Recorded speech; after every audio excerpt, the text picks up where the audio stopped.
Hello दोस्तों, vagabond दीवानों। आज हम जिस चैप्टर का ब्रेकडाउन करने वाले हैं ना, चैप्टर 8। सच बता रहा हूं, माइंड ब्लो होने वाला है आज। पूरा सस्पेंस, थ्रिल और एकदम रॉ एनर्जी। मियामोटो विलेज की शांति बस अब खत्म ही समझिए। तो बिना टाइम वेस्ट किए सीधे डाइव करते हैं इस इंटेंस मास्टरपीस में और देखते हैं कि आज यहां कौन सा तूफान आने वाला है।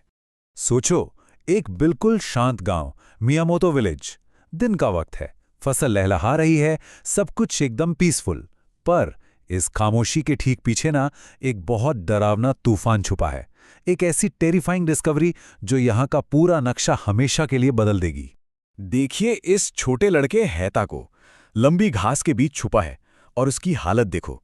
पसीने छूट रहे हैं, आंखें फटी की फटी रह गई हैं, सांस जैसे गले में अटक गई है उसकी।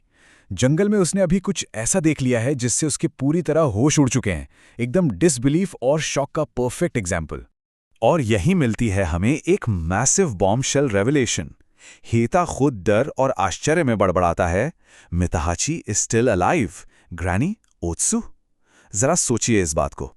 एक कैरेक्टर जिसके जिंदा बचने की पूरा गांव उम्मीद छोड़ चुका था, उसके वापस आने की भांग ही स्टोरी का डायरेक्शन पलटने के लिए काफी है। यहां से पेसिंग एकदम टॉप गियर में चली जाती है। हेता एक सेकंड नहीं रुकता, हांफते हुए अपनी पूरी जान लगाकर सीधा खेत की तरफ दौड़ता है। वहां ग्रैनी यानी माता हची की मां आराम से अपने दिन भर के काम में लगी हैं। उन्हें रत्ती भर भी आइडिया नहीं है कि अगले ही पल उनकी इस शांत दुनिया में कैसा भूचाल आने वाला है। अब हीता बेचारा पैनिक में वहां पहुंचता है, सांसें फूल रही हैं।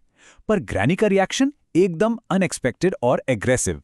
वो सीधा गुस्से में चिल्लाती हैं, I asked if you're done with today's work। मतलब उन्हें हीता की घबराहट दिख ही नहीं रही। अपने काम के रूटीन का ऐसा जुनून है कि आने वाले खतरे का कोई अंदाजा ही नहीं।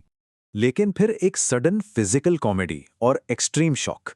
जैसे ही हीता बोलता है कि उसने शिनमेन टेकेज़ो को देखा है, स्मैक, ग्रैनी बिना सोचे समझे उसे एक जोर का थप्पड़ जड़ देती हैं।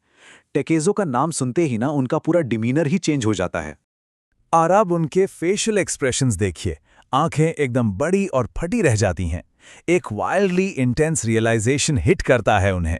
सारे डॉट्स एक सेकंड में कनेक्ट हो जाते हैं दिमाग में। अगर शिनमेन टेकेज़ो वापस आ गया है तो इसका सीधा सा मतलब है कि उनका प्यारा बेटा मताहाची भी जरूर उसके साथ वापस आया होगा। यहां से माहौल एकदम टेंस्ड स्टेल्थ मोड में शिफ्ट होता है। ग्रैनी चुपके से घास के पीछे से निकलकर अपने बेटे को ढूंढने निकलती हैं। उन्हें लगता है मताची शर्म या डर से छिप रहा होगा।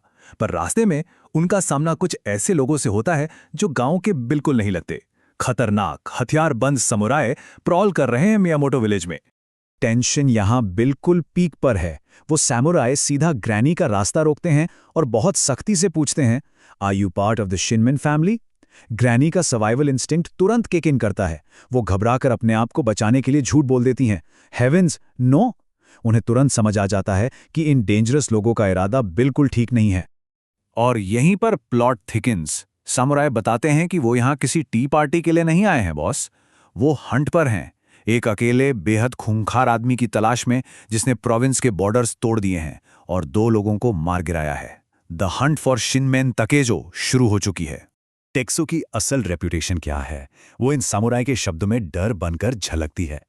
एक थरथराती हुई आवाज में समुराई बताता है, at the age of 13 that bastard killed a full grown man. Just imagine, सिर्फ 13 साल की उम्र में एक फुल ग्रोन मार्शल आर्टिस्ट को मार डालना। टेक्सो के वायलेंस की लेजेंड वाकई किसी डीमन की कहानी जैसी लगती है। यह सुनकर ग्रैनी का चेहरा रिजेंटमेंट और डर से भर जाता है।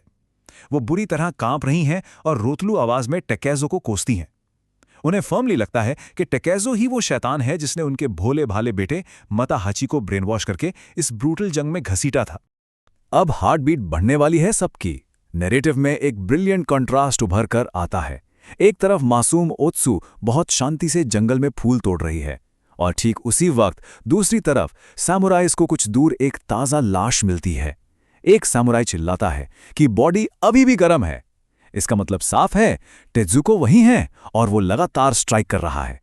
एक पल का सन्नाटा छा जाता है, मौत जैसी खामोशी, और अचानक द डीमन इमर्जेस। और बूम, रॉ टेरिफाइंग एनर्जी के साथ शिनमेन टाकेज़ो झाड़ियों से फटकर बाहर आता है। उसके कपड़े बुरी तरह फटे हुए हैं, बाल बिखरे हैं और आंखों में एक जंगल के जानवर जैसा वाइल्ड ब्लड थर्स्टी लुक है। एक फेरल बीस्ट की तरह वो ठीक ओत्सु के पीछे खड़ा है। टाकेज़ो का ये टावरिंग प्रेजेंस सच में रोंगटे खड़े कर देने वाला है। ये इंसान नहीं, एक राक्षस लग रहा है। जैसे ही ओत्सु पीछे मुड़ती है और इस ब्लड सोक्ड राक्षस को देखती है, इंटेंसिटी अपने एब्सोल्यूट पीक पर पहुंच जाती है। वो डर के मारे एक रोंगटे खड़े कर देने वाली चीख मारती है, क्या?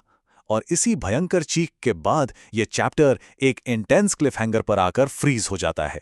हवा में सिर्फ खौफ गूंज रहा है। एक इतना ब्रूटल इंसान और उसके ठीक सामने एक निहत्ती, डर से कांपती हुई लड़की। इस चैप्टर का ये एंड दिमाग में सिर्फ एक ही सवाल छोड़ जाता है, क्या ओत्सु बच पाएगी? टेकेज़ो का अगला मूव क्या होगा? क्या वो समुराई ठीक वक्त पर वहां पहुंचकर उसे बचा लेंगे, या मिलामोटो विलेज की जमीन एक और खून से लाल होगी? असली मैडनेस तो अभी बस शुरू हुई है दोस्तों। अगले ब्रेकडाउन का बेसब्री से इंतजार रहेगा।